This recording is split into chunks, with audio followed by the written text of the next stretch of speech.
Apócrifo da Bíblia. Caverna dos Tesouros.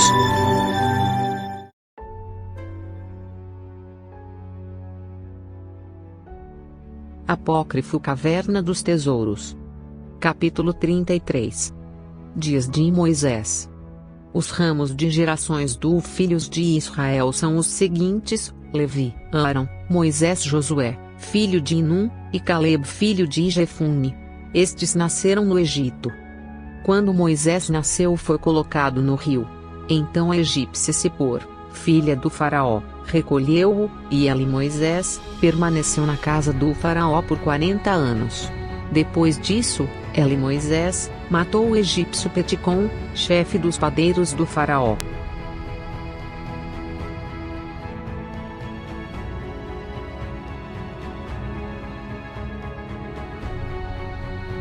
Quando a corte do faraó ficou sabendo, e como Macri, a filha do faraó conhecida por a trombeta do Egito que havia criado Moisés, já tivesse morrido, ele, Moisés, teve medo de matar um faraó e fugiu para Madiã, para junto do cusita Reguei, sacerdote de Madiã. Desposou a cusita Sipora, filha do sacerdote. Dela nasceram 2 filhos, Gersom e Eliezer. E quando Moisés contava 52 anos de idade, nasceu no Egito Josué, filho de Num. Moisés estava com 80 anos quando cria mais dor falou-lhe da sarça ardente, e de temor diante dele a sua língua ficou presa. Por isso ele, Moisés, disse Altíssimo: Vê, meu Senhor, desde o dia em que me dirigiste a palavra, fiquei gago.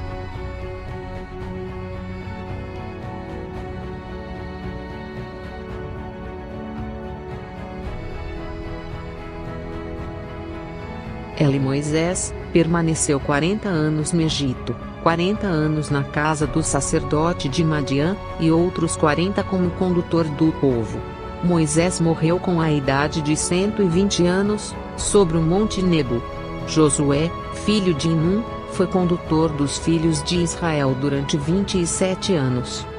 Depois da morte de Josué, Cozã, o cruel malvado, assumiu o comando dos filhos de Israel durante 80 anos. Depois, pelo período de 40 anos, Israel foi conduzido por Otniel, filho de Sena e irmão de Caleb, filho de Jefune. Depois, por 18 anos, os filhos de Israel ficaram submetidos à escravidão aos moabitas.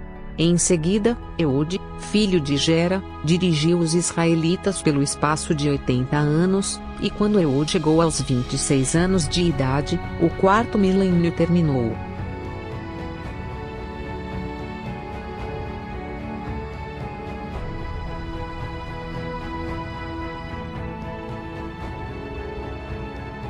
Os moabitas foram um povo nômade que se estabeleceu a leste do Mar Morto por volta do século 3 a.C., na região que mais tarde seria chamada de Moabe. Eram da família dos hebreus, com os quais tiveram vários conflitos. Foram combatidos e subjugados por Davi, rei de Israel. Os amonitas eram povos considerados cruéis, formado por descendentes de um relacionamento entre Ló e sua filha mais nova. Os moabitas alegavam que os israelitas tinham tomado tuas terras por direito.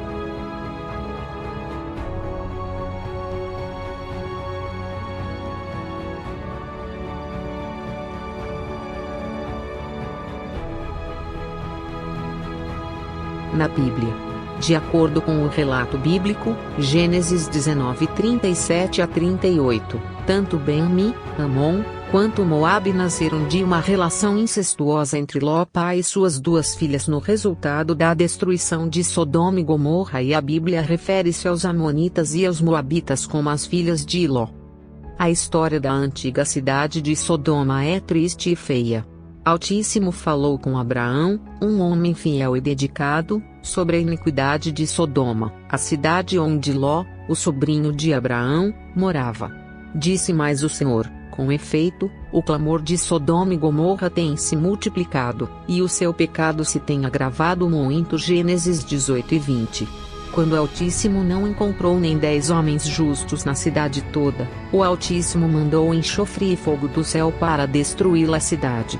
Gênesis 19.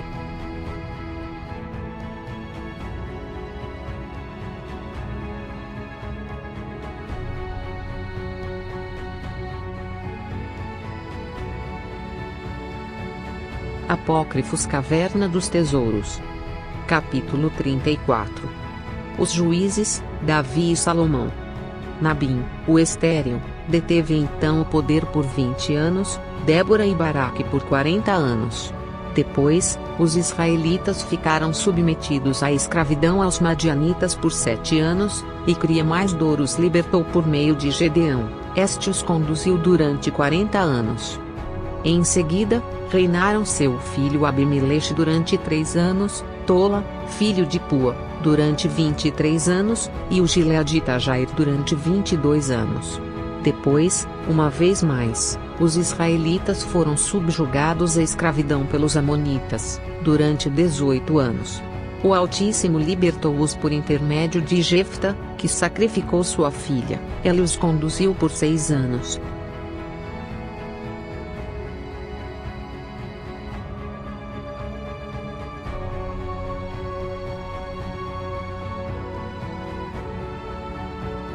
Os Midianitas.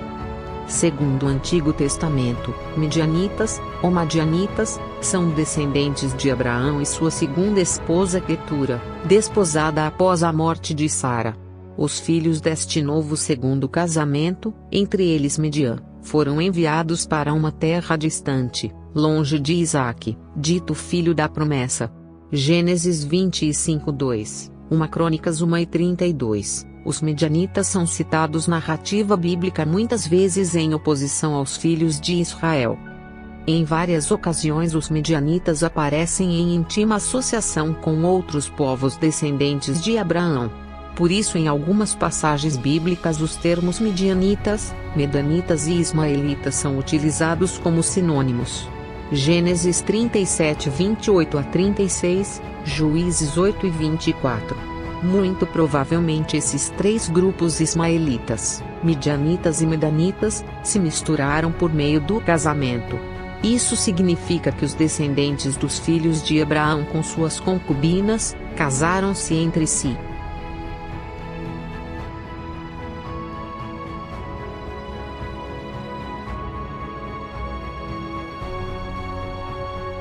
Na Bíblia Amonitas. Os amonitas e os israelitas são descritos como antagonistas mútuos. Durante o Êxodo, os israelitas foram proibidos pelos amonitas de passarem por suas terras. No livro de Juízes, os amonitas se uniram com Eglon, rei dos moabitas, contra Israel. Os amonitas, amoritas, Amon ou filhos de Emon, eram povos guerreiros descendentes de Ló pai, com sua filha mais nova, conhecidos pela crueldade para conquistar terras.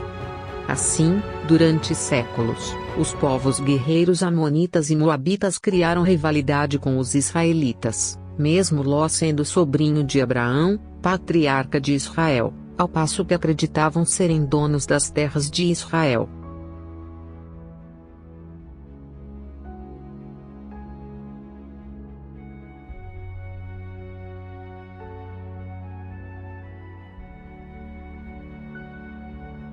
Curiosidades para reflexão.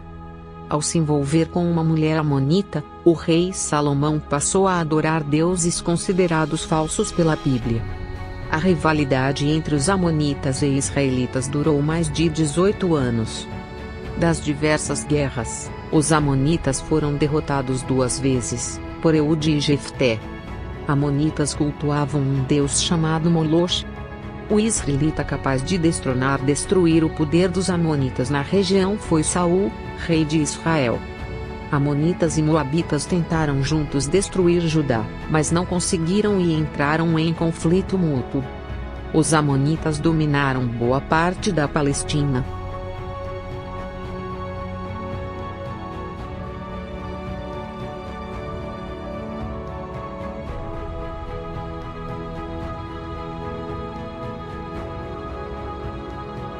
Escravidão de israelitas aos filisteus. Ebizã, que é Naasson, conduziu-os depois por 7 anos, Ilom, que procedia de Zebulon, por 10 anos, e Adibom por 8. Em seguida, os israelitas foram submetidos à escravidão pelos filisteus, por 40 anos, Cria-mais-Dor libertou-os por obra de Sansão, que depois os conduziu durante 20 anos. Após isso, passaram 18 anos sem um chefe. Em seguida apresentou-se o sacerdote Eli, que os dirigiu durante 40 anos. Depois veio Samuel, e conduziu-os por 20 anos. Nos dias de Samuel, os israelitas provocaram a ira de Senhor, que os havia libertado da escravidão do Egito.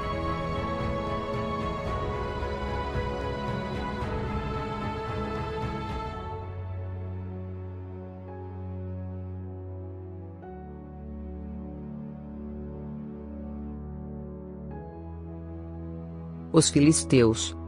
Em uma das vitórias sobre o povo do Israel, na batalha de Ebenezer, os filisteus mataram mais de 30.000 e chegaram a roubar a Arca da Aliança, que guardava as tábuas dos 10 mandamentos.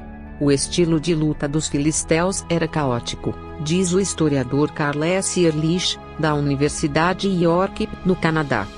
Havia motivos de sobra, porém, para que os israelitas não gostassem dos filisteus. Para começar, eles filisteus, estavam na terra que Altíssimo lhes havia prometido. Além disso, seus hábitos era reprovado pelos israelitas desde os tempos de Moisés até dias atuais. Segundo a Bíblia, os filisteus teriam se originado de Casluim, o qual teria sido um dos filhos de Misraim, patriarca dos egípcios, e neto de Cã.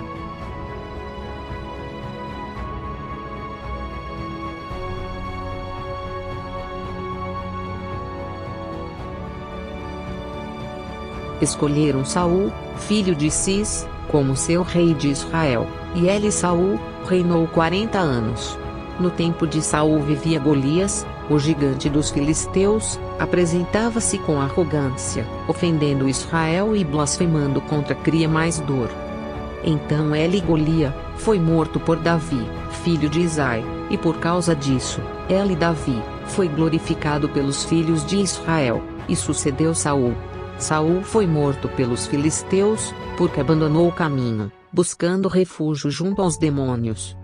Davi reinou 40 anos sobre os israelitas, e depois dele Salomão, igualmente por 40 anos. Salomão realizou grandes maravilhas. Também mandou buscar o ouro das montanhas auríferas de Ofir, o transporte em navios durou 36 meses.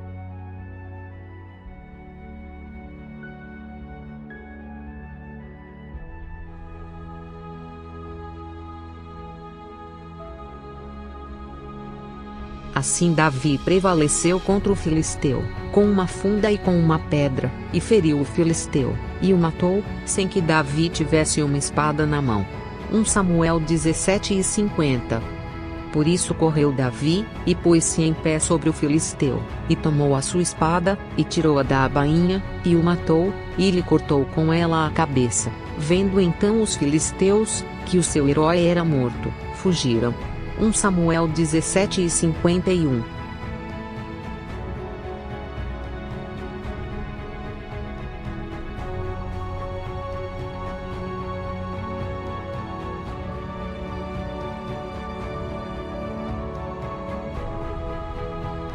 Edificou Tadmor, no deserto, e lá executou obras portentosas e magníficas. Quando Salomão chegou nos limites das montanhas de Seir, encontrou o altar que Pirozacar, Pioraza e Jasdor haviam erguido. Estes haviam sido mandados pelo gigante Nimrod junto ao sacerdote da montanha Seir, Bileão, pois ouvira dizer que este escrutava as constelações. Quando chegaram nos confins de Seir, ergueram lá um altar ao sol. Salomão, depois de ver esse altar, mandou construir ali uma cidade e chamou-a de Heliópolis, isto é, Cidade do Sol. Edificou também Aradus, no meio do mar.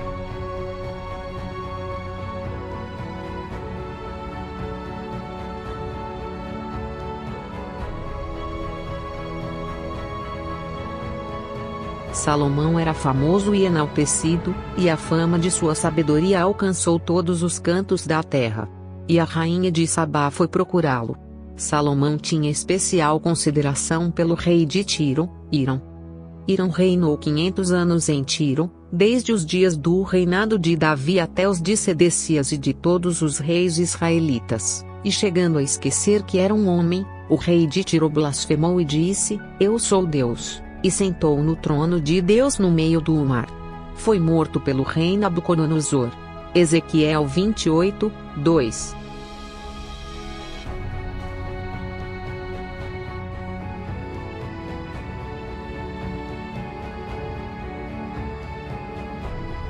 Rainha de Sabá. A Rainha de Sabá é mais conhecida por uma história no livro da Bíblia dos Reis. À frente de uma caravana de riquezas, ela visita o rei Salomão de Israel para testar sua sabedoria lendária. Segundo a tradição etíope, a rainha voltou a Sabá e teve um filho de Salomão, Menelik I, que foi o início da dinastia real etíope. Pouco se sabe sobre a belíssima Rainha de Sabá, cuja história é repleta de mistério. A parte conhecida de sua história está relatada no Velho Testamento, datadas no século VI d.C., e em um dos livros de Talmud, coletânea das tradições orais judaicas.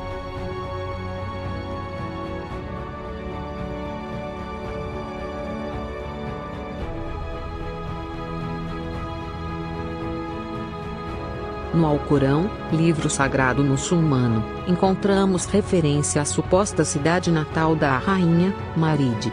Dentre todos os relatos a respeito da rainha de Sabá, o mais conhecido é o da Etiópia, o Quebra-Nagast, do século XI a.C. Segundo esse documento, ela teria assumido o trono com apenas 15 anos de idade, após a morte do pai. A rainha de Sabá ou rainha do sul foi, na Tora, no Antigo e no Novo Testamento da Bíblia, no Alcorão, na história da Etiópia e do Iêmen, uma célebre soberana do antigo reino de Sabá, reino mais poderoso da Arábia Feliz. A localização deste reino pode ter incluído os atuais territórios da Etiópia e do Iêmen.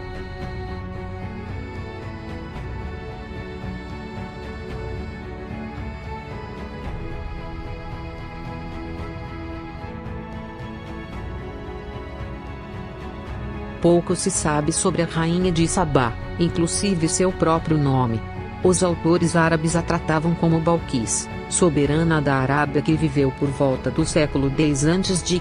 e se tornou famosa principalmente pela visita que fez ao rei Salomão, em 985 a.C. Rainha de Sabá, após haver discutido com seus conselheiros, decidiu procurar pessoalmente o rei de Israel, Salomão, com o intuito de negociar com ela e Salomão, um tratado comercial que lhe assegurasse o monopólio das caravanas que viajavam de Israel e Tiro com destino às Índias, passando pelo seu reino ao sul da Arábia. Este era habitado pelos Sabeus, raça semítica de cultura muito antiga e de linguagem semelhante à etíope, cujos povos foram os primeiros colonizadores da Etiópia, e dele se dizia que possuía grande riqueza e poderosos recursos justamente por estar localizado na rota comercial entre a Índia e a África.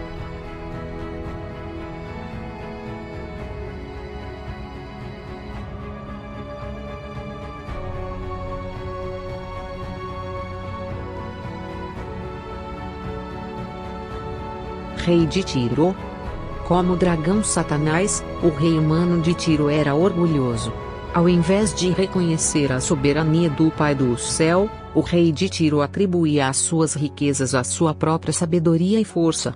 Não satisfeito com a sua posição extravagante, o rei de Tiro Satanás queria mais e mais, resultando em Tiro se aproveitando de outras nações, expandindo a sua própria riqueza à custa dos outros. Entretanto, assim como o orgulho de Satanás causou a sua queda e, eventualmente, causará a sua destruição eterna, assim também a cidade de Tiro perderá a sua riqueza, poder e posição. A profecia de Ezequiel sobre a destruição total de Tiro foi cumprida parcialmente por Nabucodonosor, Ezequiel 29, 17 a 21, e finalmente por Alexandre, o Grande.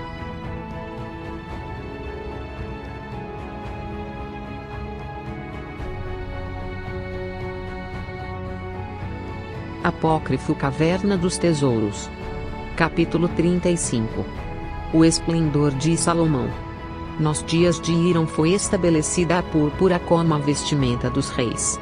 Isso porque um dia, um cachorro passeava na beira do mar e viu um molusco purpúreo que saía da água.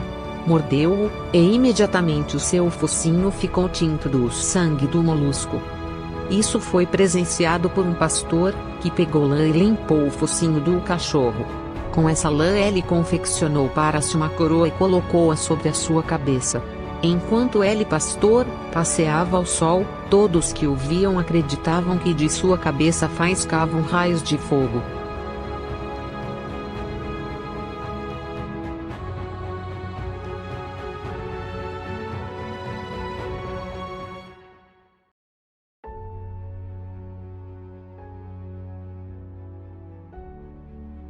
Quando Irão ouviu falar disso, mandou buscá-lo. Ao ver aquela lã, ficou pasmado e admirado. Reuniram-se então todos os tintureiros e admiraram-se com o fato, saíram para pesquisar o assunto, encontraram tais moluscos e ficaram muito contentes. Salomão entusiasmou-se sobremaneira. A comida da mesa de Salomão constava diariamente de 40 bois, 100 ovelhas, 130 medidas de farinha de trigo, 60 medidas de outra farinha e 300 cântaros de vinho, afora os veados, corças, gamos e o produto da caça do campo.